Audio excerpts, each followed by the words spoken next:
బిడ్డలు కూడా తండ్రి శ్రద్ధగా వాక్యం వినటకు వారికి నా తండ్రి వినుబుద్ధి మీరు పుట్టింప చేయమని వేడుకుంటూ మా రక్షకుని మీ ప్రియకుమార్ క్రీస్తు వారి పరిశుద్ధ నామంన ఈ ప్రార్థన మీకు సమర్పిస్తున్నాం మా కన్న తండ్రి, ఆమెన్. మరొకసారి దేవునామన మీకు అందరూ కూడా వందనాలు చెల్లిస్తున్నా అండి. గత వారంలో మనం చూసుకున్న వాక్యము మరొకసారి జ్ఞాపకం చేసుకొని ముందుకు వెళ్దాం. పోయిన వారం ఏం చూసుకున్నాం? హెబ్రీయులకు రాసిన పత్రిక 12వ అధ్యాయము 1వ వచనంలో మనం చూసుకున్నాం కదా. ఇంత గొప్ప సాక్షి సమూహము మేఘము వలె మనల్ని ఆవరించి ఉన్నందున మనము కూడా ప్రతి భారమును సులువుగా చిక్కులు పెట్టు పాపమును విడిచిపెట్టి విశ్వాసమునకు కర్తయు దానిని కొనసాగించువాడినైనా యేసు వైపు చూచుచు మన ఎదుట ఉంచబడిన పందెములో ఓపికగా పరిగెత్తుదుము. ఆయన తన ఎదుట ఉంచబడిన ఆనందము కొరకై అవమానమును నిర్లక్ష్యపెట్టి సిలువను సహించి దేవుని సింహాసనం యొక్క కుడి పార్శ్వమున ఆసీనుడై ఉన్నాడు. ఇక్కడ మనం గమనిస్తే పోయిన వారం చూసుకున్నాం, అవునా? పరిగెత్తడం ఎక్కడ? విశ్వాసపు పందెంలో మనము ఉన్నాం. అందుకే ఇక్కడ ఏమంటాడంట, ఓపికతో. పందెంలో ఎలా పరిగెత్తాలండి? పరుగు పందెంలో ఒకరే ఉంటారా? ఒక 10 మంది దాకా ఉంటారు, అవునా? ఇక్కడ 10 మంది కాదు, ఎక్కువే ఉంటారు. విశ్వాసం అనే పరుగు పందెంలో ఎంతమంది ఉన్నారంట? కొన్ని వేలు లక్షల మంది ఉన్నారు. వేలు లక్షల మందిలో కొందరు మాత్రమే పరలోకానికి వెళ్తారు. ఈ పరుగు పందెంలో ఎంతోమంది అలసిన రీతిగా కొంతమంది ఆగిపోయేవారైతే, శ్రమల రీత్యా కొంతమంది ఆగిపోయేవారైతే కదా, బాధలు కష్టాలు వచ్చాయని కొంతమంది ఆగిపోయేవారైతే కదా, కొంతమంది ప్రభువుని నమ్ముకున్నాక మాకేమీ కలగడం లేదు, మాకేమీ కలిసి రావడం లేదని కొంతమంది అయితే, ఇలా ఎంతోమంది విశ్వాసాన్ని చివరి దాకా కొనసాగించలేకపోతున్నారు. అయితే మనం ఒకసారి ఆలోచించినట్లయితే ఇక్కడ 12వ అధ్యాయం 1వ వచనం చెప్తున్నాడు, ఇంత గొప్ప సాక్షి సమూహము. ఎంత గొప్ప సాక్షి సమూహము? 11వ అధ్యాయం అంతా చదివితే మనకు అర్థమవుతుంది కదా. 11వ అధ్యాయంలో ఏమున్నారంట? విశ్వాస వీరుల పట్టికని ఆ అధ్యాయానికి పేరు. అందులో హేబేలు మొదలుకొని కదా చివరి ప్రభు అయిన యేసుక్రీస్తు వరకు అందరూ కూడా ఏం చేశారంటే విశ్వాస పరుగు పందెంలో పరిగెత్తి గెలిచి పరదేశుని స్వతంత్రించుకున్నారు. వాళ్ళు ఏం చేశారంట? ఆ విశ్వాసపు పరుగు పందెంలో పరిగెత్తి గెలిచి ఏం పొందుకున్నారు? పరదేశుని పొందుకున్నారు. అక్కడ నెమ్మది పొందుతున్నారు, విశ్రాంతి పొందుతున్నారు. వారికి ఇప్పుడు పరుగు పందెం లేదు. ఇప్పుడు పరుగు ఎవరికి? క్రైస్తవులమైన విశ్వాసులమైన ఇప్పుడు ప్రస్తుతం మనకి ఉంది. అయితే మనమేం చేయాలి? పరిగెడుతున్నాం. అయితే ఈ పరుగు పందెంలో ఆగిపోయేవారిగా ఉంటున్నామా? ప్రశ్నించుకోవాలి. పరుగు పందెంలో ఆగిపోయేవారిగా ఉంటున్నామేమో, అలసిపోయిన వారిగా ఉంటున్నామేమో. అందుకే మీకు దేవుడు ఏం చెప్తుంట, ఇంత గొప్ప సాక్షి సమూహము మన ముందు ఎవరి నుంచాడు దేవుడు? మీకంటే ముందు కొందరు పరిగెత్తారని ఆయన, వారు ఆ పరుగు పందెంలో గెలిచారు, నెమ్మది పొందుతున్నారు. మీరు వారి జీవితాలు చూడండి కదా. ఎవరి జీవితాలు చూడాలి? ఇప్పుడు మీ ఎదుటిన వారి జీవితాలు కాదు, మీకు ముందుగా ఈ పరుగు పందెంలో అంటే విశ్వాస పరుగు పందెంలో పోరాడి గెలిచిన వారి జీవితాలను మీరు చూడండి. వారిలాగా మీరుంటే మీరు కూడా ఏం చేయగలరు? పరిగెత్తగలరు. అందులో మనం పోయిన వారం ఎవరు చూసుకున్నాం? అబ్రహామును చూసుకున్నాం. అబ్రహాం వయసు ఎంత? 99 సంవత్సరాలు అయినప్పటికీ కూడా కదా, తన శరీరం మరి కృషించినప్పటికి కూడా ఏ ఆతిథ్యం ఇచ్చే విషయంలో ఎలా ఉన్నాడంట? పరిగెత్తేవాడిగా ఉన్నాడు. రెండవ వ్యక్తిగా మనం ఎవరు చూసుకున్నాం? రిబ్కా కదా. రెండవ వ్యక్తిగా ఎవరిని చూసుకున్నాం? రిబ్కా. ఒక స్త్రీ అయినప్పటికీ కూడా ఆమె కూడా ఏం చేస్తుందంట? పరిగెత్తి ఒంటెలకు నీళ్లు పోస్తూ ఉన్నది. పరిగెత్తి ఆతిథ్యం, ముక్కు ముఖం ఎప్పుడు చూడని వ్యక్తికి కదా దేవుని ప్రేమను అక్కడ కనపరుస్తున్నది. వీళ్ళందరూ పరిగెత్తుతూ పని చేస్తూ ఉన్నారనమాట. అయితే మనం కూడా ఎలా ఉండాలంటే ఇక్కడ చెప్తున్నాడు, మనము కూడా ప్రతి భారమును అంటున్నాడు. మనం కూడా ఏమంట? ప్రతి భారమును సులువుగా చిక్కులు పెట్టు పాపమును విడిచిపెట్టి. అపవాది ఏం చేస్తుందండి? అపవాది ఏం చేస్తుందంట? ప్రతి విశ్వాసికి ఎలాంటి చిక్కులు పెడుతుందంట?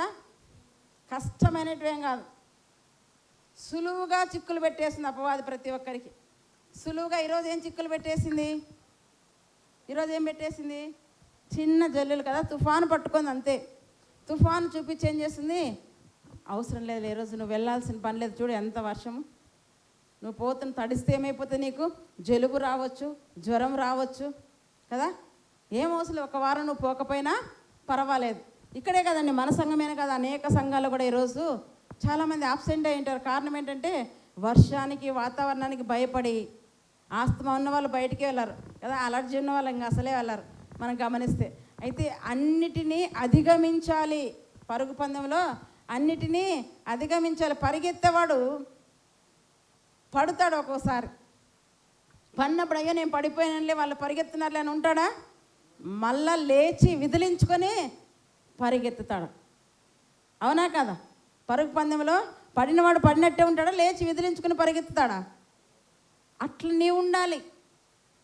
కానీ మనం ఏం చేస్తున్నాం, పడిపోయిన లేకపోతే ఇంకెందుకులే అన్నట్టుగా ఆగిపోతున్నాం. అలా ఎప్పుడు కూడా ఆగిపోకూడదు. అది ఇక్కడ ఎవరి వైపు చూడమంటున్నాడు? యేసు వైపు చూడు. విశ్వాసమునకు కర్త ఆయన, కొనసాగించేది ఆయన. కనుక నువ్వు ఎవరి వైపు చూడాలి? ఆయన వైపు. ప్రభా, ఈ పరుగు పందెంలో నా శక్తి చాలడం లేదు. ఏం చేయాలంట? ఈ పరుగు పందెంలో నాకు శక్తి చాలడం లేదు, నీ శక్తి నాకు అనుగ్రహింపు నాయన, బలము నివ్వు నాయన, ఓపిక నివ్వు నాయన, సహనము నివ్వు నాయన అని మనం ఏం చేయాలంట? ప్రభువుని అడగాలంట. అందుకే ఇక్కడ ఏం చెప్తాంట? విశ్వాసంలో కర్తయు దాన్ని కొనసాగించువాడునైనా యేసు వైపు చూచుచు మన ఎదుట ఉంచబడిన పందెములో మన ఎదుట కంటికి కనపడే పందెం కాదు ఇది కదా, కంటికి కనపడే పరుగు పందెం కాదు ఇది, కనబడని పందెం. ఈ పరుగు పందెంలో ఎలా ఉండంట? ఓపికతో పరిగెత్తుతూ ఆయన ఏం చేశాడంట? తన ఎదుట ఉంచబడిన ఆనందము కొరకు ఏం చేశాడంట? అవమానమును నిర్లక్ష్య పెట్టాడండి.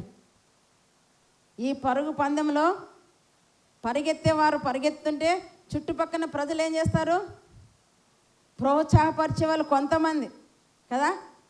ఇంకోరు కొంతమంది చేస్తారంటే తమ వారిని ప్రోత్సాహపరుస్తూ తమ పక్కన వారిని మాటల చేత కించపరుస్తుంటారు, అవునా కదా. రన్నింగ్ రేస్ జరిగే కాడ మీరు గమనించండి, తమ వాళ్ళే ప్రోత్సహిస్తుంటే ఇంకోరేమో పక్కన వాళ్ళు ఏం చేస్తారంట? డిసప్పాయింట్ చేస్తూ ఉంటారు కదా. ఎందుకు? ఆ మాటన్న వీరు చెవిన పడి ఆగిపోతారేమో, మావాడు ముందు వెళ్ళి గెలవాలని వీళ్ళ తాపత్రయం. అయితే ఇక్కడ కూడా మనం గమనించాలి, మన పరుగు పందెంలో కూడా ఏమొస్తాయంటే మనకు అవమానం. మనకి కాదు, ప్రభు అయిన యేసుక్రీస్తు వారు కూడా అవమానాన్ని ఏం చేశాడంట? నిర్లక్ష్య పెట్టాడు, దాన్ని లక్ష్యం చేయలేదు. మనల్ని ఎవరైనా చిన్నగా ఒక మాట అంటే ఆగిపోతాం, విశ్వాస జీవితాన్ని కొనసాగించలేం. అబ్బా ఈమెకి ఏం భక్తి వచ్చిందో అంటారు కదా, ఏమో పెద్ద బైబిల్ పట్టుకొని పోలు ఈరోజు అవసరమా అన్నట్టుగా మాట్లాడతారు. అప్పుడు ఏం చేస్తాం? మనిషి మాటకే విలువిస్తున్నాం, కానీ దేవుని మాటకు మనము విలువ ఇవ్వడం లేదు. ఆయన ఏం చేశాడంటే ప్రభు అయిన యేసుక్రీస్తు వారు అవమానాన్ని నిర్లక్ష్య పెట్టారు. నిర్లక్ష్య పెట్టి ఆయన ఏం చేస్తాడంట? తన ఎదుట ఆనందం ఉంది. మనకు కూడా ఏముంది? పరలోకంలో ఆనందం. ప్రతి బాష్ప బిందువునైనా తుడిచివేస్తాడు. అక్కడ ఏడుపు ఉండదు, అక్కడ బాధ ఉండదు, అక్కడ ఏముంటుంది? ఆనందము మాత్రమే ఉంటుంది. అందుకే ఇక్కడ ఏం చెప్తున్నాడు చూడండి, ఆ మన ఎదుట ఉంచబడిన ఆయన ఎదుట ఉంచబడిన ఆనందం కొరకు ఆయన ఏం చేశాడంట? అవమానాన్ని నిర్లక్ష్య పెట్టి సిలువను సహించాడండి. సిలువను మనం సహించగలమా? సిలువ అంటే మాట కాదండి. సిలువ అంటే ఈనాడు ఫ్యాషన్ అయిపోయింది. సిలువను కదా మెడలో ధరించుకుంటారు, సిలువను గోడలుగా వేసుకుంటారు. సిలువ అంటే ఒక ఫ్యాషన్ అన్నట్టుగా చూస్తున్నారు. దాని యొక్క విలువ, ఆ ప్రాధాన్యత ఎవరికి తెలీదు. అది మోసిన వానికి మాత్రమే తెలుస్తుంది. ఆయనే భరించలేక ఏం చేస్తుంటే గెత్సెమనే తోటలో రాత్రంతా ప్రార్థన చేస్తున్నాడంట. మీరు గమనించారా? రాత్రి కాలమున ఆయన ప్రార్థన చేస్తుంటే చెమటే రక్తంగా మారిపోయింది. అంటే ఎంత భారభరితమైనదో శిలువ శ్రమ ఒకసారి ఆలోచించాలి. ఆ శిలువ శ్రమ ఎంత భారభరితమైనదో అది ఈజీగా చెప్పినంత ఈజీ కాదు. అది భరించిన వాడికే తెలుస్తుంది దాని కష్టం. కష్టం లేనివాడు ఏం కష్టం అండి అంటాం, అవునా? ఆ కష్టపడిన వాడిని అడిగితే తెలుస్తుంది అది ఎంత కష్టం అనేది. ఇక్కడ మనం గమనిస్తేమంట ఆనందం కొరకే అవమానం నిర్లక్ష్య పెట్టి ఏం చేసేంట? సిలువను సహించి భరించి మరణమును గెలిచి తండ్రి కుడి పార్శ్వమున ఆయన ఆసీనుడై ఉన్నాడు. తండ్రి కుడి పార్శ్వమున ఆసీనుడైన అట్టి రీతిగా నీవు కూడా విశ్వాసపు పరుగు పందెంలో ఎవరి వైపు చూడాలంట? నేను గెలిచానమ్మా, నన్ను చూడండి, కుడికి కానీ ఎడమకు కానీ మీరు చూడకూడదు. పరుగు పందెంలో ఉన్న వారు ఏం చేస్తారండి? ఎప్పుడైనా పరుగు పందాలు చూస్తారా? పరుగు పందెంలో నెంబర్ 1 స్థానంలో ఉన్న వ్యక్తి ఎవరు? నాకు తెలిసిందే పీటీ ఉష. నా కాలంలో, ఈ కాలంలో ఎవరో నాకు తెలీదు కదా. నా కాలంలో అయితే పీటీ ఉష. ఆమె అంత ఫాస్ట్గా ఎవరు పరిగెత్తలేరు, అవునా కదా? పరుగు పందెంలో ఎంతోమంది ఉంటారు, కానీ ఎంతమంది ఉన్నా కూడా కానీ ఆమె గురి ఏంటి? పరిగెత్తేటప్పుడు కుడికి చూడరు, పరుగు పందెంలో ఉన్నవారు ఎడమకు చూడరు. ప్రజల మెప్పులు, అల్లర్లు, కేకలు ఏమీ వారు నిర్లక్ష్య పెట్టరు. వారి చెవిని పెట్టరు. అవన్నీ వారు ఏం చేస్తారంటే కేవలం వారు ఎదుగుట ఒక టార్గెట్ ఉంది, గురి. వాళ్ళ ఎదుట ఏముంది? ఒక గురి ఉంది. ఆ గురి వైపే వారు దృష్టి ఉంచారు. కనుక వాళ్ళు ఏం పొందుకోగలుగుతున్నారంట? బహుమానమును పొందుకోగలుగుతున్నారు. ప్రియమైన దేవుని బిడ్డలారా, మనకు కూడా చూడండి, కొరింథీయులకు రాసిన మొదటి పత్రిక 9వ అధ్యాయము, కొరింథీయులకు రాసిన మొదటి పత్రిక 9వ అధ్యాయం మనం గమనించినట్లయితే అక్కడ పౌలు గారు ఒక మాట మనకు సెలవిస్తున్నారు. చూద్దాం. ఈ పరుగు పందెం గురించి అక్కడ కూడా ఒక మాట ఆయన సెలవిస్తున్నాడు. 24వ వచనంలో చూడండి. పందెపు రంగమందు పరిగెత్తు వారందరూ పరిగెత్తుదురు, కానీ ఒక్కడే బహుమానం పొందునని మీకు తెలుసునా? కదా, మీకు తెలుసు, మనకందరికి కూడా తెలుసు. ఏమంట? పందెపు రంగమందు ఎంతమంది? అనేకులు పరిగెత్తుతారు, కానీ ఒక్కనికే బహుమానం, ఫస్ట్, సెకండ్, థర్డ్. కానీ అందరూ నాకు థర్డ్ ప్రైజ్ వస్తే చాలు అనుకుంటారా? వింటున్నారా మీరు? నాకు థర్డ్ ప్రైజ్ వస్తే చాలు, లేదా నాకు సెకండ్ ప్రైజ్ వస్తే చాలు అనుకుంటారా? నాకు ఫస్ట్ ప్రైజ్ రావాలని ప్రయత్నం చేస్తారా? ఎవరైనా సరే ఫస్ట్ ప్రైజ్ కోసమే ఏం చేస్తారండి? ప్రయత్నం. ఫస్ట్ బహుమానం నాకే రావాలి, దానికోసమే ప్రయత్నం చేస్తారు. అయితే ఇక్కడ అంటాడు, ఏమంటాడంట? పందెపు రంగమందు పరిగెత్తు వారందరూ కూడా పరిగెత్తుదురు, కానీ ఎవరంటండి? ఒక్కరికే బహుమానం. క్రైస్తవులందరూ వేలుండొచ్చు, లక్షలు ఉండొచ్చు, వందలు ఉండొచ్చు కదా. ఎంతమంది ఉన్నా కూడా పరుగు పందెంలో పరలోకానికి చేరేది కొందరే. ఆ కొందరిలో నీ ఉండాలి, నేను ఉండాలని ఏం చేయాలంట? ప్రయత్నం చేయాలి, ప్రయాసపడాలి. అందుకే అక్కడ ఏం చెప్తుంట? పందెపు రంగమందు పరిగెత్తు వారందరూ పరిగెత్తుదురు, కానీ ఒక్కడే బహుమానం పొందునని మీకు తెలియదా? అటువలే మీరు బహుమానం పొందినట్లుగా పరిగెత్తుడి. ఏం చేయాలంట మనము? మీరు బహుమానం పొందినట్లుగా ఏం చేయాలంట? పరిగెత్తండి. ఎవరు చెప్తున్నారు ఈ మాట? పౌలు భక్తుడు. ఆయన ఏం చెప్పాడు? తిమోతికి రాసిన పత్రిక, 2వ పత్రిక, ఆయన ఏమంటారు చూడండి. తిమోతికి రాసిన 2వ పత్రిక 4వ అధ్యాయము 7వ వచనం. మంచి పోరాటము పోరాడి తిని, నా పరుగు కడముట్టించి తిని. ఏమంటాడంట? మంచి పోరాటం పోరాడి తిని, నా పరుగు కడముట్టించి తిని, విశ్వాసమును కాపాడుకొంటిని, నా కొరకు నీతి కిరీటం అనే బహుమానం ఉంది. ఏమంట? నా కొరకు నీతి కిరీటం అనే బహుమానం ఉంది. దాన్ని నేను పొందుకోబోతున్నాను. అయిపోయింది నా పరుగు, నేను కడముట్టించేసాను కదా, నా లైన్ నేను దాటేశాను. ఇక మీరేం చేయాలంటే ఇక్కడ కొరింథీ పత్రికలో మీరు బహుమానం పొందినట్లుగా పరిగెత్తుడి. మీరేం చేయాలంట? నేను పరిగెత్తాను, పోరాడాను, గెలిచాను, నా కొరకు నీతి కిరీటం ఉంది. అయితే ఇప్పుడు మీరేం చేయాలంట? పోరాడాలి, పరిగెత్తాలి. మీ కొరకు బహుమానం ఉందని పరిగెత్తండి. బహుమానం ఉందని పరిగెత్తేవారు ఊరికనే పరిగెత్తారా? ఏవైనా పోటీలు చూడండి కదా, ఏవైనా పోటీలు పెట్టినప్పుడు వారికి ఏం పెట్టింటారు? కార్ అన్న పెట్టింటారు కదా, స్కూటర్ అన్న పెట్టింటారు, లేదా కప్ అన్న, ఏదో మొత్తానికైతే ప్రైజులు పెట్టింటారు. ఎందుకు? దాన్ని గురిగా పెట్టుకుని వీళ్ళు పరిగెత్తుతారు. క్రికెట్ అనుకోండి, కప్పులు పెట్టింటారు కదా, లేదా కార్లు, రకరకాల ఏమైనా గిఫ్ట్లు పెట్టింటారు మనం గమనిస్తే. అయితే ఇక్కడ ఏం చెప్తాంట? మీకు బహుమానం ఉందని మీరు ఏం చేయాలంట? పరిగెత్తండి. నాకు బహుమానం ఉంది, నీతి కిరీటం అనే బహుమానం కదా, నేను పోరాడాను, గెలిచాను అంటున్నాడు. అందుకే ఇక్కడ అంటాడు, మీరు బహుమానం పొందినట్లుగా ఏం చేయాలంట? పరుగెత్తడి, మరియు పందెమందు పోరాడు ప్రతివాడు అన్ని విషయములందు మితముగా ఉండును. వాడేమంట? క్షయమగు కిరీటమును పొందుటకును. పందెమందు పోరాడు వాడు ఏం చేస్తాడంట? అన్ని విషయంలో మీరు వినాలి. నిద్రపోయేవాళ్ళు నిద్రపోతుంటే, బైబిల్ చదివేవాళ్ళు బైబిల్ చదువుతుంటే, నా వైపు చూస్తే మీకు వాక్యం అర్థమవుతుంది. పెద్దయ్య నా వైపు చూడండి కదా. వాక్యం చెప్పేటప్పుడు వినండి. ఇటువంటి మాటలు ఎక్కడ మీకు వినబడవు. భయము వణుకు ఉండాలంటే దేవుని మాటలు వింటుంటే ప్రయోజనం ఇవి. పరలోకానికి చేర్చే మాటలు ఇవి. ఏదో 4 మాటలు పొద్దుపోని మాట చెప్పుకొని పోయే కాదు మనం ఇక్కడ వచ్చింది. ఏంటంటే ఇక్కడ చెబుతున్నాడు ఆయన ఏమంటాడు? మరియు పందెమందు పోరాడు ప్రతి వాడు కూడా అన్ని విషయములందు ఎలా ఉండంట? మితముగా ఉండును. వాడు ఏ బహుమానాన్ని పొందడానికంట? క్షయమైపోయే బహుమానం. కబడ్డీ పోటీలు అనుకుందాం, క్రికెట్ పోటీలు అనుకుందాం, లేదా రన్నింగ్ రేస్ అనుకుందాం. ఏ పోటీలైనా కదా, దాంట్లో పాల్గొనేవాడు ఏం చేస్తాడంట? అన్నిటిలో మితముగా. పరిగెత్తేవాడు ఏం చేస్తాడు? అన్నిటిలో మితముగా. ఏది పడితే అది తిన్నాడు.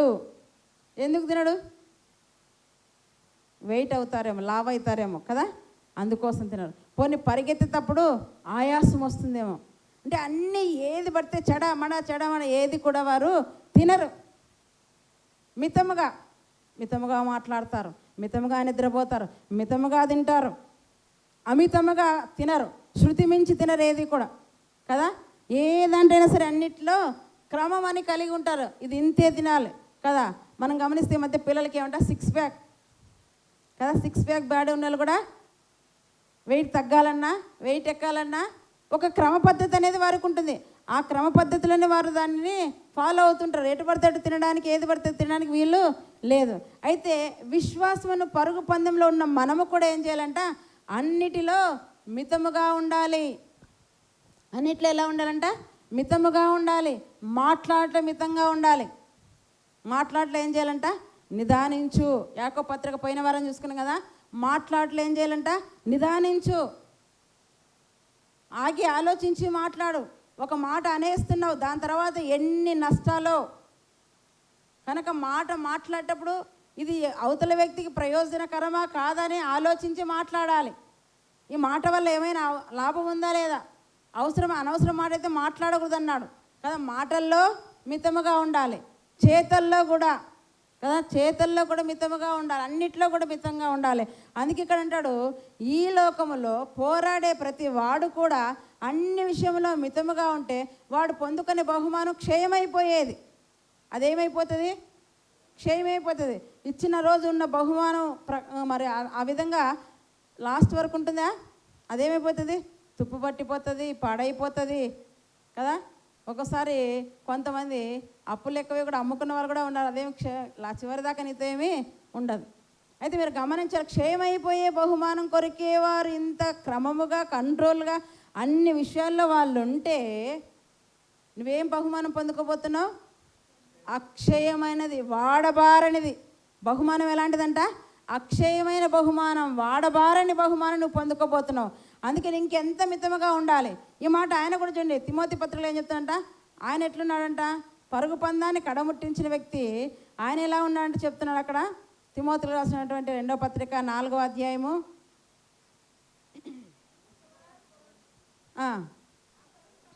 నా పరుగు కడముట్టించింది.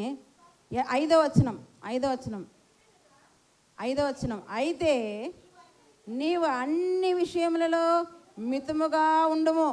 ఈయన కూడా అదే చెప్తున్నాడు. ఈయన ఏం చెప్తున్నాడు? నువ్వు పరుగు పందెంలో ఉన్నావు, నువ్వు పోరాటంలో ఉన్నావు. ఎలా ఉండాలంట? అన్ని విషయములో. లోకస్తులు, క్రీడాకారులు ఏ విధంగా అన్ని విషయాల్లో మితముగా ఉంటారో నువ్వు విశ్వాసపు పందెములో ఉన్నావు, పరిగెత్తే పందెంలో పోరాటంలో నీవు ఉన్నావు. నీవు కూడా ఏం చేయాలంట? అయితే నీవు అన్ని విషయంలో ఉంటా కదా. ఎలా ఉండాలంట?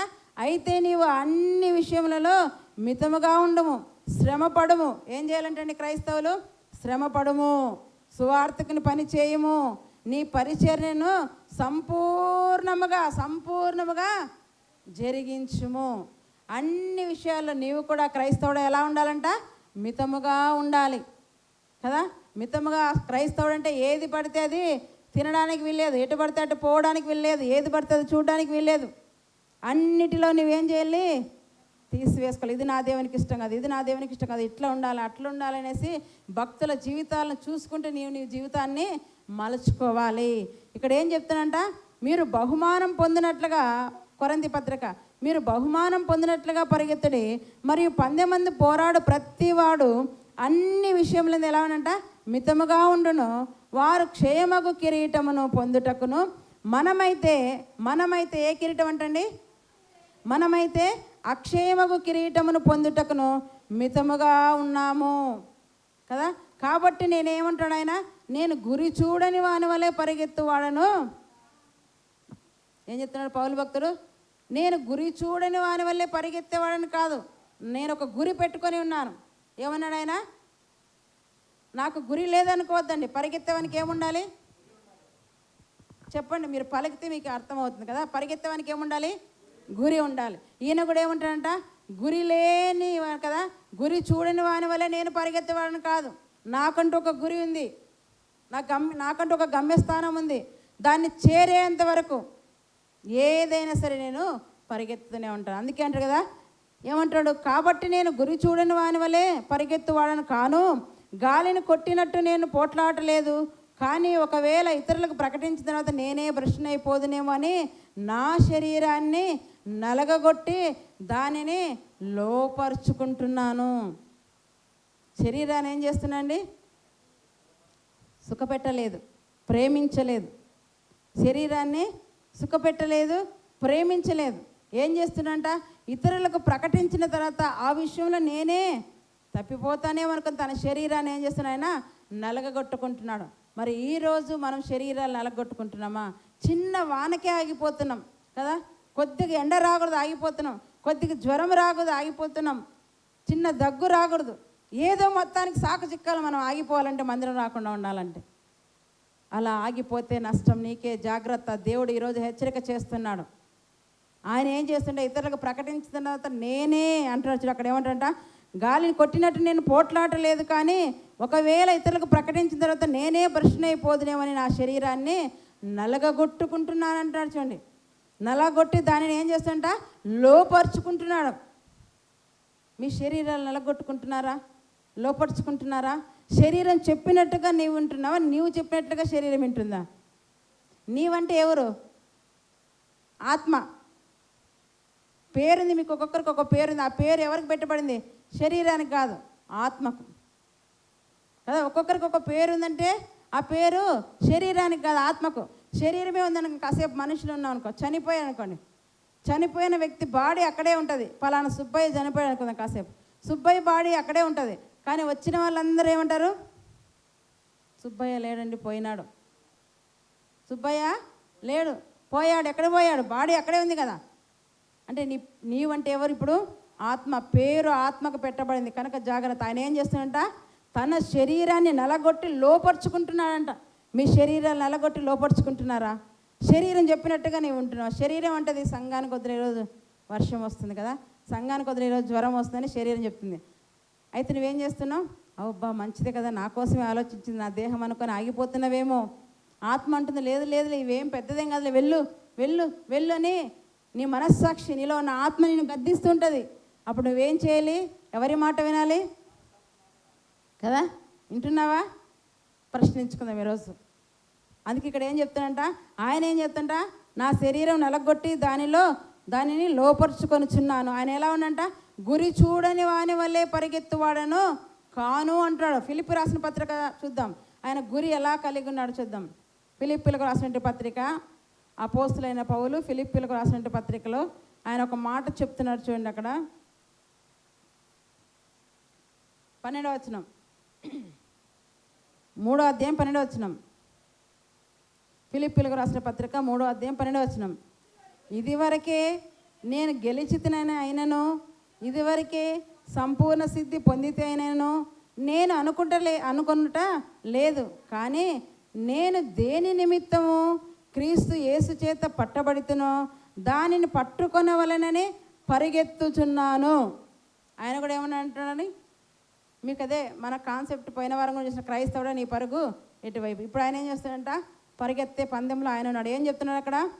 ఇదివరకే నేను గెలిచితిని అయినను, ఇదివరకే సంపూర్ణ సిద్ధి పొందిన అయినను నేను అనుకొనలేదు కదా. ఏమంటాడు?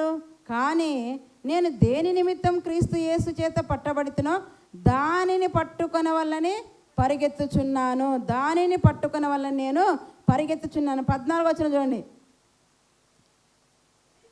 క్రీస్తు యేసునందు దేవుని ఉన్నతమైన పిలుపునకు కలుగు బహుమానం పొందవలనని గురి యొద్దకే పరిగెత్తుచున్నాను. గురి పెట్టుకున్నాడు కదా. పౌలు భక్తుడు ఏం చేస్తున్నాడంట? క్రీస్తు యేసునందు బహుమానం పొందుకోవాలని, అక్కడ క్రీస్తు యేసునందు దేవుని ఉన్నతమైన పిలుపునకు కలుగు బహుమానమును పొందవల్లని ఆయన ఏం చేస్తుంటా? గురి యొద్దకే పరిగెత్తుచున్నాను. కనుక మనం కూడా గురి కలిగి ఉండాలి. మన గురి ఏమై ఉండాలి? మన గురి ఏమై ఉండాలి? ఎవరు వినలేదా పోయిన వారము? చెప్పండి, మన గురి ఏమై ఉండాలి కదా. పరలోకం పొందుకోవాలంటే ఎవరు గురి కలిగి ఉండాలి? యేసు వైపు చూచి. యేసే నీ గురి. గురి కలిగి నువ్వు పరిగెడితే ఖచ్చితంగా ఆ గమ్యస్థానాన్ని చేరుకోగలవు. అంబులు విసిరేవాడు చూడండి కదా, బాణాలు విసిరేవాడిని చూస్తే ఎటు పడితే అటు బాణాలు విసురుతాడా? ఒక్క బాణం పట్టుకొని ఒక 10 నిమిషాలు విల్లు ఎక్కుపెట్టింటాడు. 10 నిమిషాలు చూస్తూనే ఉంటాడు. మనం ఏమబ్బా పెట్టింది పెట్టినట్టు కదా, విసరడం లేదనుకుంటాం. కానీ ఆ విసిరే వ్యక్తికి ఏం చేస్తున్నాడు? గురి, టార్గెట్ చూస్తున్నాడు. కరెక్ట్ సెంటర్ పాయింట్లో అది పడాలి అని ఎటు పడితే అటు తీసుకొని విసరడాడా? ఒక్కటి తీసుకున్న దాన్ని గురి కలిగి విసురుతాడు. షూటర్ కూడా మనం చూసుకున్నాం కదా, గన్ షూట్ చేసే వాళ్ళు కూడా గన్ ఉంది కదా చేతిలోని, ఎటు పడితే అటు షూట్ చేయరు. పాయింట్, టార్గెట్ పెట్టింటాడు, దాన్నే తగలాలి. అది తగలాలంటే టపా టపా వస్తాడా? ఏం చేస్తాడు? చూస్తాడు, అప్పుడు విసురుతాడు. కరెక్ట్ పోయి పాయింట్లో తగులుతుంది. అవునా కదా? అది తగలాలంటే ఎంత ప్రయాసపడింటారో. మనము వేసాడనుకోండి కరెక్ట్గా, అబ్బా ఏం గురి ఉన్నవరా అనేస్తాం. వెంటనే ఏమంటాం?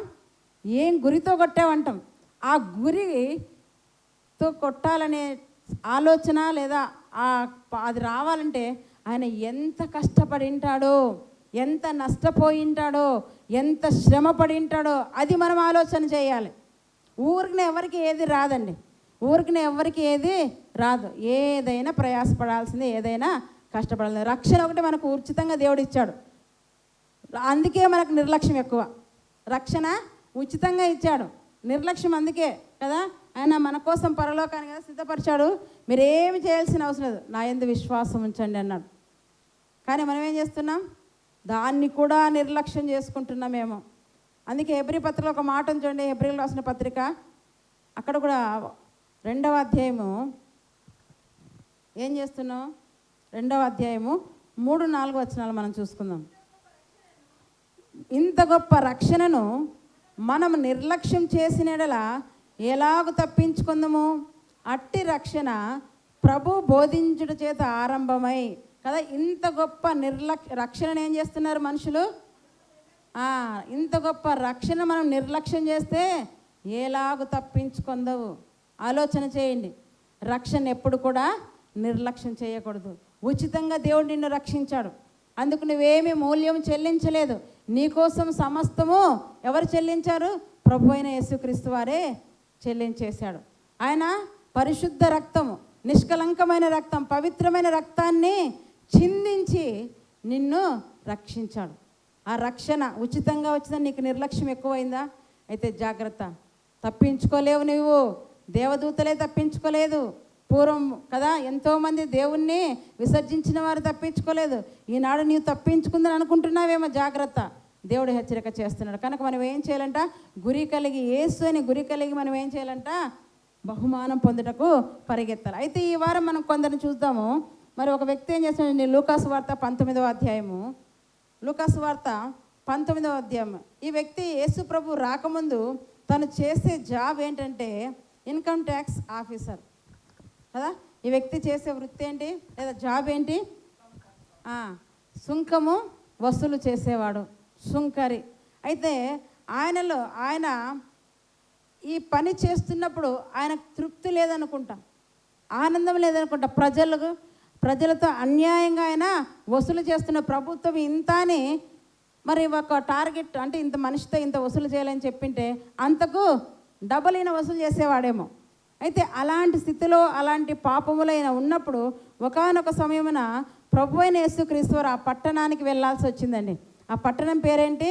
ఎరికో. శాపభరితమైన పట్టణములో అపవిత్రుడు కదా, పాపి, అక్కడ ఉన్న ఆ పాపిని రక్షించడానికి కూడా ప్రభు అయిన యేసుక్రీస్తు వారు అక్కడికి వెళ్ళారు. ఒక్క ఆత్మ రక్షింపన్న చాలంటున్నాడు దేవుడు. అందుకే ఇక్కడ మనం గమనిస్తే చూడండి, 19వ అధ్యాయంలో మనం చూసుకున్నట్లయితే ఆయన సంచరించుచు ఎరికో పట్టణంలో ప్రవేశించి దాని గుండా పోవుచుండెను.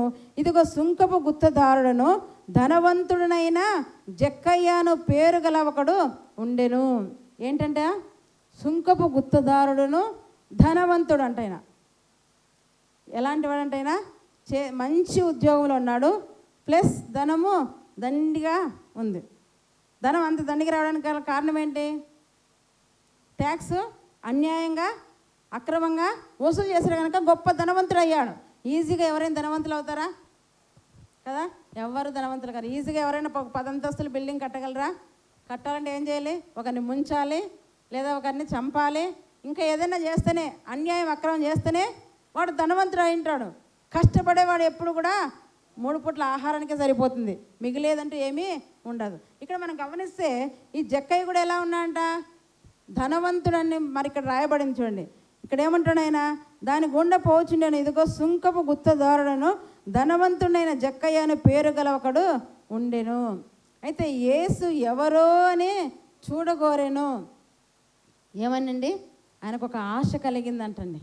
ఆశ యేసు గురించి మరి రకరకాలుగా అక్కడ వినబడుతున్నాయేమో. ఆయన దయ్యాలు వెళ్ళగొట్టినవాడు, అద్భుతాలు చేస్తున్నాడు, స్వస్థతలు చేస్తున్నాడు, ఆశ్చర్యకార్యాలు చేస్తున్నాడు అని విన్నాడేమో. ఆ ఊరికి యేసు రాబోతున్నాడు సంగతి తెలిసిందేమో. తిన్నగా ఉండలేకపోయాడు ఆయన. మనసంతా కలవరం, వెళ్ళాలి, చూడాలి, ఎవరో ఏంటి ఆయన గురించి ఎంత గొప్పగా చెప్తున్నారు. అవసరమండి ఒక ధనవంతుడు అలా వెళ్ళగలడా? మీరు ఆలోచన చేయండి. ధనవంతుడు అలా వెళ్ళగలడా? కదా, పిలిపించుకుంటారు ఇంటికి. నేను ధనవంతుని కదా, గొప్ప ఉద్యోగస్తుని కదా, యేసుని రమ్మను అని అనాలి. కానీ ఆయన ఏం చేస్తున్నాడు? యేసునే చూడాలని పరిగెడుతున్నాడు. చూడ ఆ మాట గమనిస్తే యేసుని చూడగోరి పొట్టివాడైనందున జనులు గుంపు కూడి ఉండటం వలన చూడలేకపోయాను. ఒక ప్రాంతానికి వెళ్ళాడు, అక్కడ చూద్దాం అనుకున్నాడు. కానీ ఎలా ఉన్నాడు? ఈయన పొట్టివాడుగా ఉన్నాడు. అయితే అక్కడ చూడలేకపోయాడు. ఇప్పుడు ఏం చేయాలి? ఏంటబ్బా ఇంత జనాలు ఉన్నారు ఏం చుట్టూ, నేను చూడలేకపోయాను, ఇంతేనంగా నా బ్రతుకు అయిపోయింది అనుకున్నాడు. కానీ అలా అనుకోక ఏం చేస్తున్నట్టు ఆయన, అప్పుడు యేసు ఆ త్రోవను రానే ఉండేను కనుక అతడు ముందుగా పరిగెత్తి, అది మన కాన్సెప్ట్ కదా, ముందుగా పరిగెత్తి ఒక చోట వెళ్ళాలనుకుంటే అక్కడ చూడాలనుకుంటే చూడలేకపోయాడు. కారణం ఏంటి? అక్కడ ఏమంట? జనులు గుంపుగా ఉన్నారు, ఈయన పొట్టిగా ఉన్నాడు. జనులేమో గుంపుగా ఉన్నారు, ఈయనేమో పొట్టిగా ఉన్నాడు, చూడలేకపోయాడు. అని ఆశ వదులుకోలేదు ఆయన. ఎలాగైనా చూడాలి. అక్కడ ఇంకో ప్రాంతం ఏంటి, ఇటు వెళ్ళాలి కదా, అక్కడికి వెళ్ళాలంటే కరెక్ట్ ఆ మార్గానికే వచ్చేస్తాను, నేను అక్కడికి వెళ్తాను. కానీ వాళ్ళకంటే అక్కడ ఉన్న జనాల కంటే ఈయనే ముందుగా పరిగెత్తుకుంటూ పోయాడంటండి. ఎవరండి పరిగెత్తుటకైనా? ఒక సామాన్యమైన వ్యక్తి. ఆలోచన చేయాలి. ఒక సామాన్యమైన వ్యక్తి పరిగెడితే ఎవరు పెద్దగా పట్టించుకోరు. ధనవంతుడు పరిగెత్తాడు అనుకోండి కదా, గొప్ప ఉద్యోగస్తుడు పరిగెత్తాడు అనుకోండి, ఏమనుకుంటాం?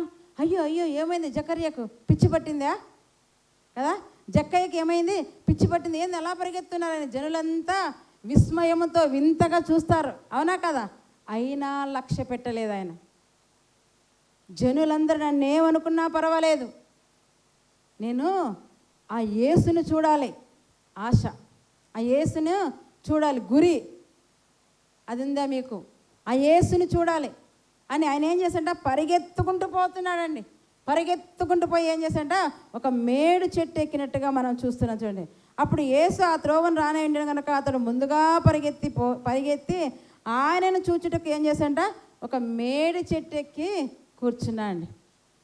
చూస్తే చాలా నాకు ఇంతమంది ఇన్ని విధాలుగా ఆయన గురించి చెప్తున్నారు కదా, ఒక్కసారి ఆయన ముఖం చూస్తే నాకు చాలు అనుకున్నాడు. ఈయన ఆ ముఖం చూస్తే చాలు అనుకున్నాడు. కానీ ప్రభు అలా అనుకోలేదు. ఇలాంటి వారే రక్షింపబడాలి, ఇలాంటి వారే ఆయన ఆలోచన ఏంటి? ఎందుకు ఇంకా ప్రభు ఆలస్యం చేస్తున్నాడు, ఎందుకు ఇంకా రాలేదు, ఇదిగో త్వరగా వస్తానని ఇప్పుడు 2000 సంవత్సరాలు అయింది, ఇంకా ప్రభు రాలేదంటే ఎవ్వరూ నశించడం ఆయనకు ఇష్టం లేదు. అంతటా అందరూ మారు మనసు పొందాలంటండి. అంతటా అందరూ మారు మనసు పొందాలనే అందరి ఎడల ఏం చేస్తుంటే దేవుడు దీర్ఘశాంతము కలిగి ఎదురు చూస్తున్నాడు. జక్కయ్య ఏమనుకున్నాడు? ప్రభువుని చూస్తే చాలనుకున్నాడు. కానీ ప్రభు ఏమనుకున్నాడు? జక్కయ్య మారాలి అనుకున్నాడు. అందుకే నీ ఆలోచనలకు ఆయన ఆలోచనలకు ఏముంటుందంట? ఎంతో వ్యత్యాసం. ఎంత వ్యత్యాసం అంటే ఆకాశముకు భూమికి ఎంత వ్యత్యాసం ఉందో మన తలంపులకు ఆయన తలంపులకు కూడా అంత వ్యత్యాసం ఉందని యెషయా గ్రంథంలో దేవుడు సెలవిస్తున్నాడు కదా. మనం చిన్నగా ఆలోచిస్తాం, కానీ ఆయన నీ ఎడల గొప్ప ప్రణాళిక కలిగి ఉంటాడు. నాకు ఇంతే చాలు అనుకుంటాం, కానీ నీకు ఎంతో ఇవ్వాలని దేవుడు అనుకుంటాడు. మరి అలా అనుకున్నప్పుడు నువ్వు ఎలా ఉండాలి? ఆయన ఏం చేసింటే ఆశ కలిగి పరిగెత్తుకుంటూ పోయాడంట. చూడండి, ప్రభువుని చూస్తే చాలనుకొని పరిగెత్తుకుంటూ వెళ్ళాడు. పరిగెత్తి ఏం చేసింట? మేడు చెట్టెక్కి కూర్చున్నాడు. మేడు చెట్టెక్కి కూర్చున్నప్పుడు అక్కడ ఏం జరిగిందో చూద్దాం. యేసు ఆ చోటికి వచ్చినప్పుడు కనులెత్తి చూచి, జక్కయ్య త్వరగా దిగుము, నేడు నేను నీ ఇంట ఉండవలసి వచ్చినదని అతనితో చెప్పగా. ఏమంటాడండి? యేసు ఆ చోటికి వచ్చి, జక్కయ్య చూడడం కాదు, ఇప్పుడు ఎవరు చూస్తున్నారు? మార్గం పోతున్న అందరూ కూడా పైకి ఎవరు చూడరు, ముందర చూస్తారు, కింద చూస్తారు కదా. ఈయన ఏం చేశాడు? అందరు పక్కన ఆయన చుట్టిన వాళ్ళందరూ కూడా ముందుకు వెళ్తున్నారు, ముందుకు చూస్తున్నారు. కానీ ఈయన మాత్రం పైకి చూశాడు. ఎందుకు? పైన ఒక ప్రాణం ఆశ పెట్టుకొని ఉంది ప్రభుని చూడాలని. పైన ఒక ప్రాణం సడన్గా ఆగేశాడు. ఆయన వస్తూ సడన్గా చెట్టు దగ్గరకు వచ్చేసరికి ఆగేశాడు. అందరూ ఏంటి ఏంటి అనుకున్నారేమో, కానీ పైన ఒక ప్రాణము విలవిలలాడిపోతుంది. ప్రభుని చూడాలి చూడాలి చూడాలని ఆశ కలిగి ఉన్నాడు. ఇప్పుడు ఆ ప్రాణాన్ని ఏం చేయాలనుకున్నాడు యేసు ప్రభు వారు? తృప్తిపరచాలనుకున్నాడు. కీర్తనలో కదా ఈ మాట, ఆశ గల ప్రాణమును ఆయన తృప్తిపరుస్తాడు. మరి ప్రభు ఎడల నీకు ఎంత ఆశ ఉంది? ఆయన కార్యాల ఎడల నీకు ఎంత ఆశ ఉంది? ఆ పరలోకం ఎడల నీకు ఎంత ఆశ ఉంది? పరలోకం మీద నీవు ఆశ పెట్టుకొని ఉంటే ఇంట్లో ఉండలేవండి. పరలోకం మీద నీకు ఆశ పెట్టుకొని ఉంటే ఇంట్లో ఉండలేవు. ప్రభు సన్నిధికి వెళ్ళాలి కదా. ఒకవేళ ఏదైనా అనానుకూల పరిస్థితిలో ఉండవలసి వచ్చినా మనస్సు మాత్రం ఇక్కడే ఉంటుంది. మనస్సు మాత్రం ఇక్కడ, అయ్యో ఈరోజు ఆదివారం, ఈ సమయానికి ఆరాధన జరుగుతుంది, ఈ సమయానికి ప్రార్థన జరుగుతుంది, ఈ సమయానికి వర్తమానం వస్తుంది కదా, ఈ సమయానికి పాటలు పాడుతారు అని మనసంతా ఇక్కడే ఉంటుంది. మనిషి ఏమో ఇంట్లో ఉంటారు ఆశ ఉంటే. అది ఏదైనా ఎవరైనా చనిపోయినప్పుడు, ఎక్కడ మనం పోయినప్పుడు పోవాలని పరిస్థితి తప్పనిసరిగా వస్తే ఆ సమయంలో మనిషి అక్కడున్న మనసు మాత్రం ఇక్కడే ఉంటుంది. ఆశ గల ప్రాణం ఉన్నవారికి, ఆశ లేని వారికి ఎక్కడున్నా ఓకేలా అనుకుంటారు. ఆశ లేని వారు ఏమనుకుంటారు? ఆ ఇంట్లో ఉన్న ఒకటి ఈడన ఒకటి, ఏముంది పెద్ద అనుకుంటాం. దాన్ని ప్రభువుని అందుకే ఏం చేయాలంట? రుచి చూచి తెలుసుకోవాలి. ఎలా చూడాలండి ప్రభుని? రుచి చూస్తే నువ్వు వదలలేవు, అవునా కదా. మామిడి పండు రుచి చూసాం, దాని రసము రుచి చూసాం. అది ఎలా ఉంటుందంట? పళ్ళలోకంతా రాజు అంట. పళ్ళలో కదా, ఫ్రూట్స్లో అన్నిటికంటే రాజు ఎవరంటే మామిడి పండే చెప్తారు. అది సీజన్ అయిపోతుంది అనుకోండి కదా, మళ్ళీ ఆ సీజన్ కోసము ఎదురు చూస్తాం. తినని వారంటే ఎవరు ఉంటారు చెప్పండి? ఎంత రేట్ అయినా కదా, సీజన్ వెళ్ళిపోతుంటే ఖచ్చితంగా తినాలి. ఎందుకంటే దాని రుచిని నువ్వు చూసావు. ఒక పండు రుచి చూసావు, ఒక మాంసం రుచి చూసావు కదా, ఒక కాయను రుచి చూసావు. అన్నిటిని రుచి చూసి తెలుసుకొని అది తినలేకపోతే ఇది తినలేకపోతే ఉండలేనంటున్నావే. ప్రభుని రుచి చూడు ఒకసారి. ప్రభుని ఏం చేయాలంట? రుచి చూడు, తెలుస్తుంది, నీవు కూడా ఉండలేవు. అయితే సడన్గా అక్కడ ఆగి ఏం చేస్తాడంటే, ప్రభు కనులెత్తి పైకి చూసి, జక్కయ్య త్వరగా దిగు, త్వరగా దిగు, నేడు నేను నీ ఇంట ఉండవలసి వచ్చాను. పరిగెత్తుకుంటూ పోయాడు ప్రభుని చూడాలని. ప్రభు ఏం చేస్తున్నంట? ఆయనకు రక్షణను అనుగ్రహించాలనుకున్నాడంటండి. అయితే ఆయన ఏం చేశాడంట? త్వరగా దిగి సంతోషంతో ఆయనను చేర్చుకొనేను. అయితే అందరూ అది చూసి ఏం చేస్తాడంట? ఈయన పాపి అయిన మనుషుని వద్ద బస చేయ వెళ్ళవల్లని చాలా సనుకున్నారంటండి. మనుషులు ఎప్పుడు కూడా ఏది చూస్తారండి? బాహ్యాన్ని కదా, పై రూపాన్నే, వెలుచూపుని బట్టే అందరూ కూడా తీర్పు తీర్చేస్తుంటారు. కానీ అంతరంగానే చూసేది ఎవరు? దేవుడు మాత్రమే. అందరు ఏమనుకున్నారంట? ఏంటి ఈయనకి ఇన్ని ఇల్లున్నా, ఏ ఇల్లు లేవా? ఈ జక్కయ్య ఇంట్లోనే ఉండాలా అనుకున్నారు. కానీ జక్కయ్య మనసు ఎవరి మీద అనుకుంది? ఇప్పుడు ప్రభుని చూడాలని. మనస్సులోకి ఎవరైనా తొంగి చూసారా? ఎవ్వరు చూడరు. మనిషి రూపాన్ని చూస్తాడు, మనిషి పై వాటిని లక్ష్య పెడతారు. కానీ మనస్సును చూసేది ఎవరంట? నీ దేవుడు. నీ మనస్సు ఎట్లా ఉంది దేవుని ఎడల, అది ఆయన చూస్తాడు. అయితే ఆయన ఏం చేస్తాడంట? జక్కయ్య ఏం చేస్తున్నాడు అప్పుడు? వెంటనే అందుకు అది చూచి ఈయన పాపి అయిన మనుషుని యొద్ద బస చేయ వెళ్ళవలని చాలా సనుక్కోండి. అయితే జక్కయ్య నిలబడి, ఇదిగో ప్రభువా, నా ఆస్తిలో సగం బీదలకు ఇచ్చుచున్నాను. ప్రభు చెప్పాడా? ప్రభు చెప్పలేదు. కానీ ఈయన ఏం చేస్తున్నాడంట? ఈయన ఏం చేస్తున్నాడు? అందరూ సనుక్కుంటారు కదా. ఆయన నిలబడి, జక్కయ్య ఈరోజు ఇంటిని బస చేయలేనప్పుడు, వీళ్ళందరూ సనుక్కుంటున్నప్పుడు ఆయన వ్యక్తిగత జీవితం ఆయనకు తెలిసిపోయింది.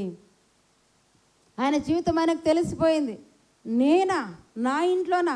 నేను మంచివాణ్ణి కదే. ఇక్కడ ఉన్న వాళ్ళందరూ కూడా నా గురించి పాపి పాపి పాపి అంటున్నారే. నేను అన్యాయంగా కదా, అక్రమంగా సంపాదించాను. ఒక్కరితోనే మంచి అని అనిపించుకోలేదు. కానీ ఈయనేంటి నా ఇంట్లో ఉండాలనుకుంటున్నాడు అని ఆలోచన చేసి వెంటనే ఏం చేస్తున్నంట జక్కయ్య? నిలవబడి పశ్చాత్తాపడై మనస్సులో తను ఏంటో తను తెలుసుకొని, పరిశుద్ధుడు నా ఇంట్లో ఉండాలంటే నాలో ఏముండాలి? నా ఇంట్లో ఏముండాలి? పరిశుద్ధుడు నా ఇంట్లో ఉండాలంటే నా ఇంట్లో ఏముండాలి? పరిశుద్ధత. దేహమే దేవుని ఆలయం, నీ దేహమే దేవుని ఇల్లు. హెబ్రీ పత్రిక 3:6 ఉందంట, ఈ దేహమే దేవుని ఇల్లు. ఈ ఇంటిలో ప్రభువు నివసించాలంటే ఎలా ఉండాలి? పరిశుద్ధత ఉండాలి. కనుక ఆయన ఏం చేస్తాడంటే వెంటనే నిలబడి తాను చేసిన పాపాలన్నీ కూడా అక్కడ కదా విడిచిపెట్టేస్తున్నాడు. ఇంతకుముందు అన్యాయంగా తీసుకున్నాడు, అక్రమంగా తీసుకున్నాడు. ఆ సంగతి ఆయనకు తెలిసింది. ప్రభు చెప్పకనే తన పాపాలన్నీ కూడా ఆయన ఏం చేస్తుంటే అక్కడ ఒప్పుకుంటాడు. ఏమంటాడు చూడండి, జక్కయ్య నిలబడి, ఇదిగో ప్రభువా, నా ఆస్తిలో నేను సగము బీదలకు ఇచ్చుచున్నాను. సగము ఏం చేస్తానంట? బీదలకు ఇచ్చుచున్నాను. మిగతా సగం ఏం చేస్తుంట? నేను ఎవని యొద్దనైనా అన్యాయముగా దేన్నైనా తీసుకునేలా అతనికి 4 అంతలు మరలా నేను చెల్లించదనని ఏంటా ప్రభువుతో చెప్పాడు. ప్రభు చెప్పాడా? ప్రభు ఎప్పుడు కూడా ఎవరిని ఏలెత్తి చూపడు. ప్రభు ఎప్పుడు కూడా ఎవరిని ఏలెత్తి చూపడం. మనుషులే ఏలెత్తి చూపుతారు, ప్రభు అలా చూపడు. ప్రభువు నువ్వు మారాలి, ప్రేమ చూపిస్తున్నాడు. ఆయన నీడలా జాలి కనపరుస్తున్నాడు, ప్రేమను చూపిస్తున్నాడు. అయితే ప్రభువును కలిగి ఉండాలంటే నీకు నీవే స్వపరీక్ష చేసుకో. నువ్వు ఎలా ఉన్నావు పరీక్ష చేసుకో. ఆయనకు ఆయాసకరమైన మార్గం ఉందేమో తీసివేసుకో. ఆయన ఏం చేస్తున్నాడు ఇప్పుడు? ప్రభువుతో చెప్తున్నాడు కదా, సగం నేను బీదలకు ఇచ్చుచున్నాను, ఎవరి యొద్దనైనా అన్యాయంగా దేన్నైనా తీసుకునేలా అతనికి ఏంటంట 4 అంతలు మరలా చెల్లింతులని ప్రభువుతో చెప్పాను. పరుగున వచ్చాడు, ప్రభు పాదాల మీద పడ్డాడు. ఏం చేస్తాడంట? పరలోకానికి వారసుడిగా మారిపోయాడండి. తనకున్న ధనాన్ని అంతా ఏం చేస్తాడంట? ఇచ్చేస్తాడు. ఇంకా ఆలోచన లేదు. ఇంతకుముందు ధనం అని పరిగెత్తిన వాడు ఇప్పుడు ఏమంట? ధనాన్ని విడిచిపెట్టేశాడు. నిజంగా ఎవరును 2 యజమానులకు కదా దాసుడుగా ఉండడు. ఇంతవరకు సిరికి దాసుడుగా ఉన్నాడు జక్కయ్య, ఇప్పుడు దేవునికి దాసుడుగా ఉండబోతున్నాడు. దేవునికి దాసుడుగా ఉండంటే సిరి అడ్డం కదా, అన్యాయం చేత సంపాదించిన సిరి అడ్డం. దాన్ని ఏం చేయాలనుకున్నాడు? అంతా కూడా ఇచ్చేయాలనుకొని సగం బీదలకు ఇచ్చేసాడు, సగం ఎవరి యొద్దైనా అన్యాయంగా తీసుకుంటే వారికి ఇస్తాడు. ఇంకా తనతో ఏముంది? తనది ఏమైనా ఉందా? ఏమీ లేదు. మరి ఎలా కుటుంబ పోషణ? మన ఆలోచన ఇదే కదా.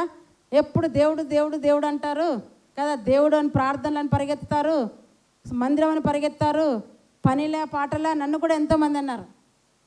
కొత్తగా మీ ఇప్పుడున్న ఇంట్లో చేరిన వెంటనే పక్కన ఏమనింది, ఏమక్క నువ్వేం పని చేస్తావు అంటే, ఏం పని చేయాలంటే టైలర్ పని చేసుకోవచ్చు కదా అనింది. వాళ్ళ ఇంట్లో 3 పని చేస్తున్నా మనశ్శాంతి లేదు, నా ఇంట్లో 1 పని చేస్తున్నా మనశ్శాంతిని ఇచ్చాడు దేవుడు. దేవునికి మహిమ కలుగును గాక. మళ్ళీ క్రైస్తవులే వెంటనే అనేసి టైలర్ పని నేర్చుకోవచ్చు కదక్క అనేసి. మాకు తెలుసు ప్రభువు మాతో ఉంటే సమస్తము మాతో ఉన్నట్లే. ప్రభువు మాతో ఉంటే సమస్తం మాతో ఉన్నట్లే. ఇక డబ్బు అవసరం లేదు. నీకు ఏ సమయానికి ఏది కావాలో ఆయనకు తెలుసు. మత్తయి 6:8 ఉందంట, నీకు అక్కరగానున్నాయో నాకు ముందే తెలుసు. నీకు అక్కరగానే నాకు ముందే తెలుసు. ఇంట్లో ఉన్న 10 మంది పని చేస్తే ఏదో బ్రతకగలం, ఏదో సంపాదించుకోగలం, ఏదో కూడబెట్టుకోగలం అనుకుంటాం. అలా సంపాదించిన వాళ్ళ జీవితాలు ఆటికే ఉన్నాయి. ప్రభువుని ఆనుకొని బ్రతికే వాళ్ళ జీవితాలు ఉన్నతంగా మారిపోతున్నాయి. దాన్ని బట్టి మీరు తెలుసుకోవాలి కదా. ఎవరిని ఆనుకోవాలి మనము? మనుషులను కాదు, దేవుణ్ణి ఆనుకోవాలి. దేవుణ్ణి ఆనుకొని బ్రతికితే ఆ కుటుంబం ఎంతో ఉన్నతంగా ఉంటుంది. జక్కయ్య వెనక ముందు ఏమీ ఆలోచించలేదు. ఉన్న ఆస్తినంతా ఉన్న పాటున సగం బీదలకి ఇచ్చేశాడు, సగము అన్యాయంగా తీసుకున్న వారికి ఇచ్చేశాడు. ఇప్పుడు ఏమనుకుంటా, ప్రభు ఉంటే చాలు, నాకు ప్రభు ఉంటే చాలు. అందుకే ప్రభు ఏమంటాడు అక్కడ, అందుకు యేసు ఇతడును అబ్రహాము కుమారుడే, ఎందుకనగా నేడు ఈ ఇంటికి రక్షణ వచ్చి ఉన్నది. ఇతడును అబ్రహాము కుమారుడే. మనమందరము అబ్రహాము కుమారులు అవ్వాలంటే ఏం కావాలి? క్వాలిఫికేషన్. నీవు అబ్రహాము కుమారుడు కావాలన్నా, నేను అబ్రహాము కుమారుడు కావాలన్నా ఏం కావాలి? క్వాలిఫికేషన్. అబ్రహాంకి ఏముంది? విశ్వాసం. ఆయన కుమార్తెలకు ఏముండాలి? విశ్వాసం. జక్కయ్యకి ఏముంది? ఇప్పుడు ఇతడు అబ్రహాము కుమారుడే. ఎప్పుడు ఎవరి మీద విశ్వాసం ఉంచాడు జక్కయ్య? యేసు వైపు, యేసునందు విశ్వాసం ఉంచాడు కనుక ఇంతవరకు తన ఆస్తి మీద విశ్వాసం నమ్మకం ఉంచాడేమో, ఈ రోజు నుంచి యేసునందు విశ్వాసం ఉంచాడు కనుక ఇతడును అబ్రహాము కుమారుడే. నేడే ఏమొచ్చింది ఇంటికి?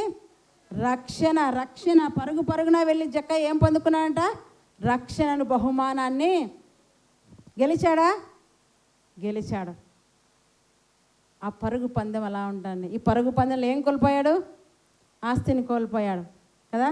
పోనీ ఆస్తి పోని, బంధువులు పోని, స్నేహితులు పోని, యోబు కూడా పరుగు పందెంలో ఏం చేస్తాడంట?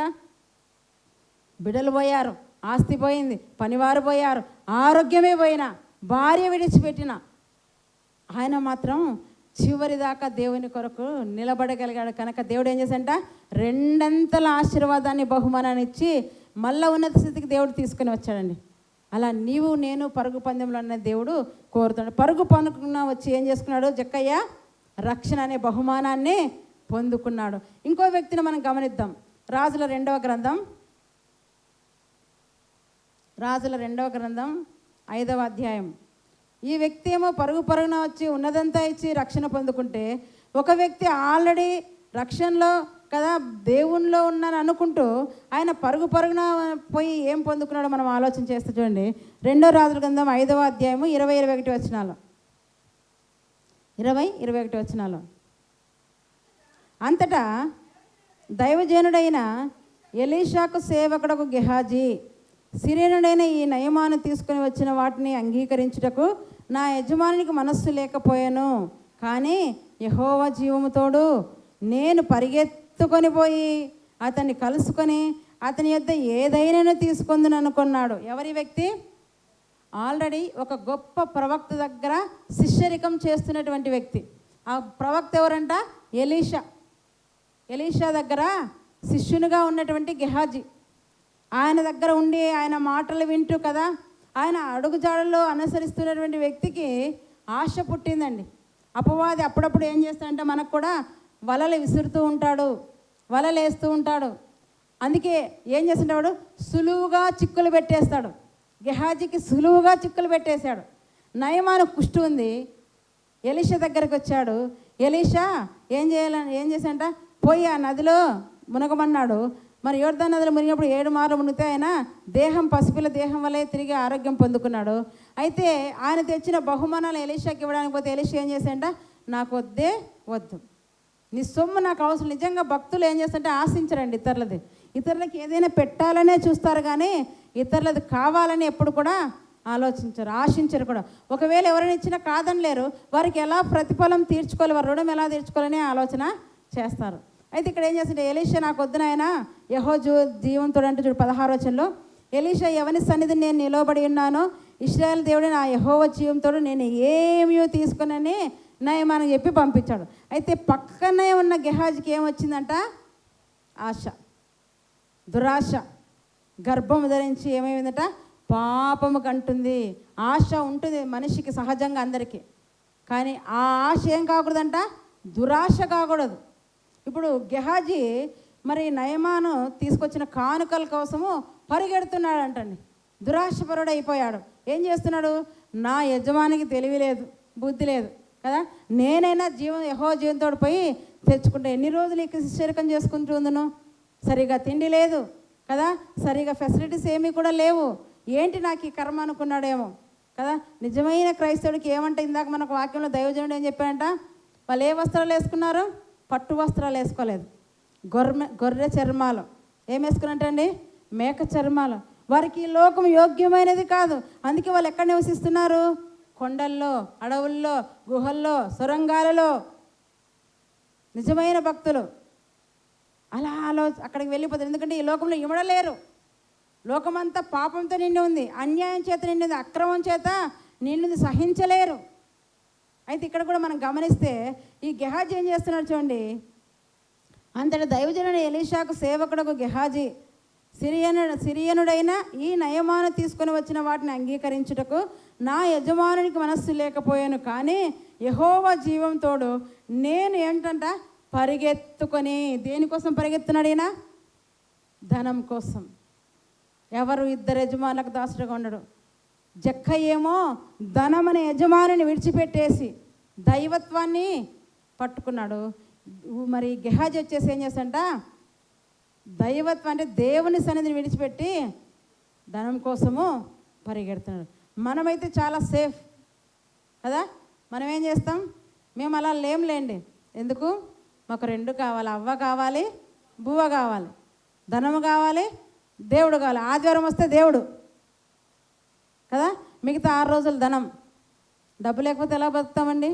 డబ్బే ఉండాలి, వీళ్ళు బోలడని చెప్తారులేండి, వీళ్ళకి ఏం పని లేదు, అవునా అని అనుకుంటారు విశ్వాసులుగా.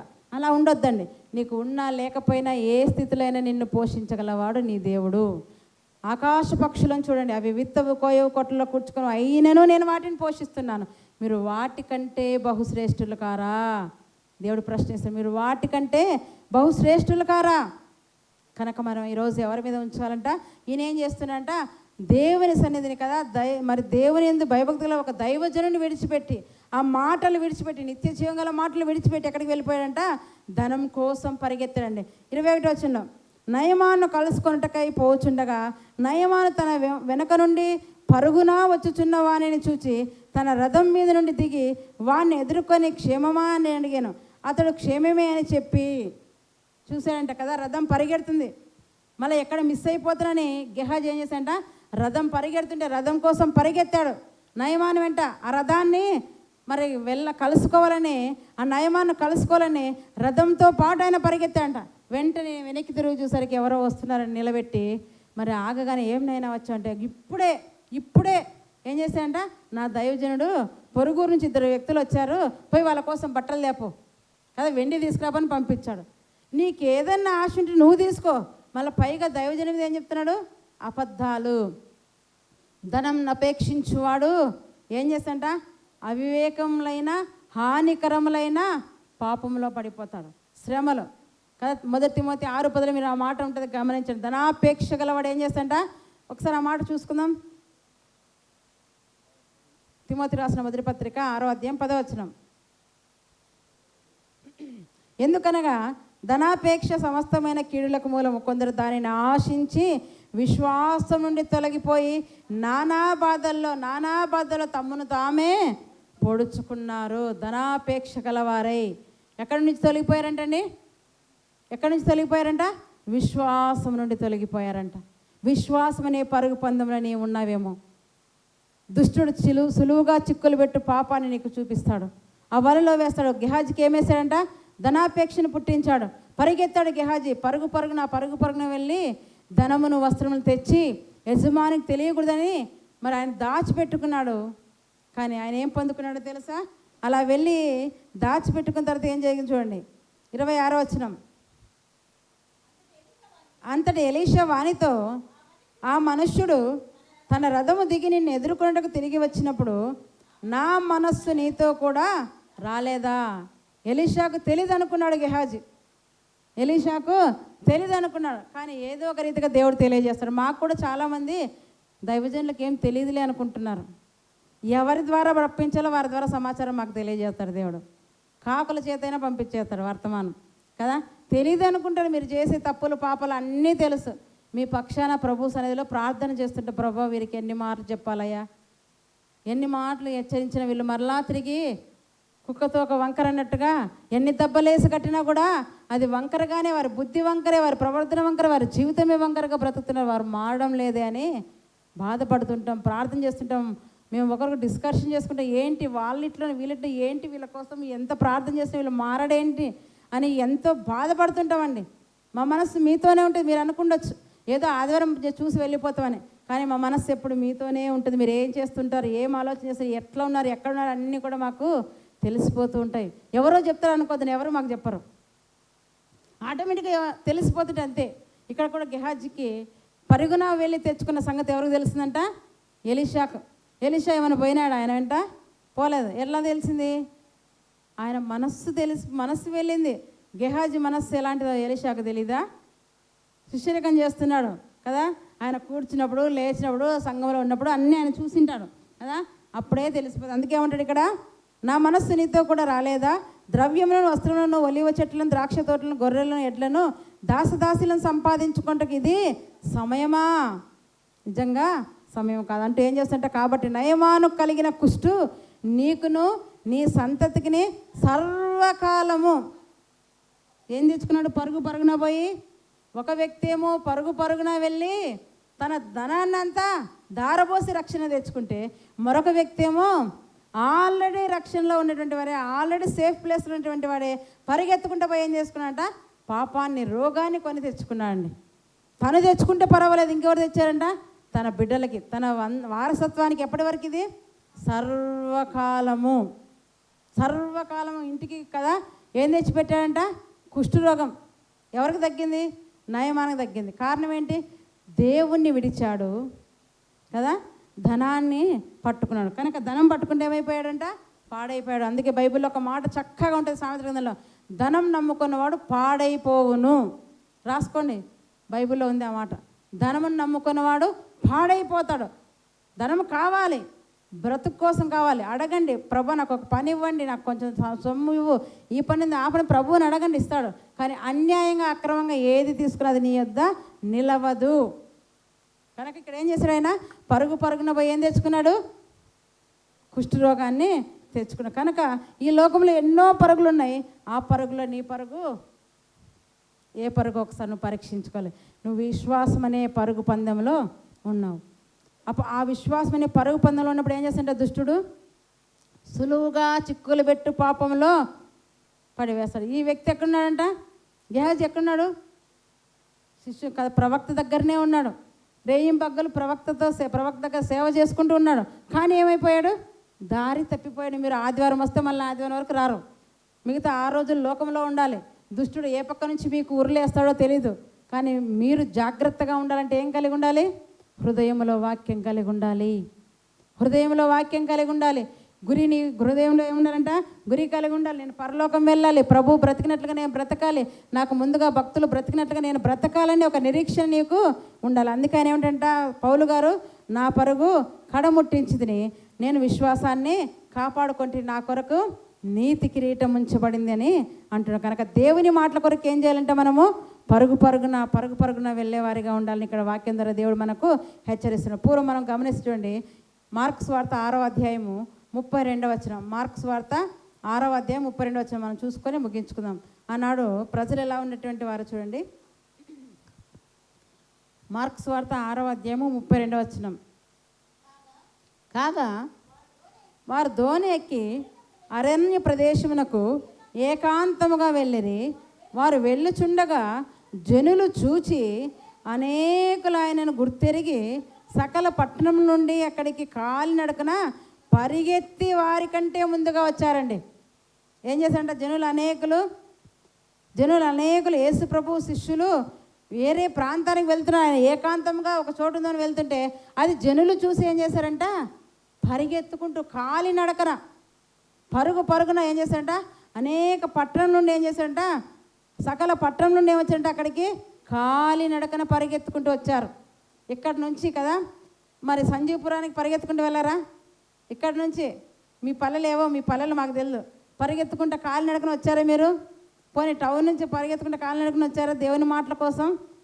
ఎన్ని వెహికల్స్ ఉన్నా రాలేం కదా, స్కూటర్స్ ఉంటాయి, వెహికల్స్ అన్ని ఫెసిలిటీస్ ఉన్నా మనం మాత్రం రాలేం. కానీ జనులు ఏం చేశారంట?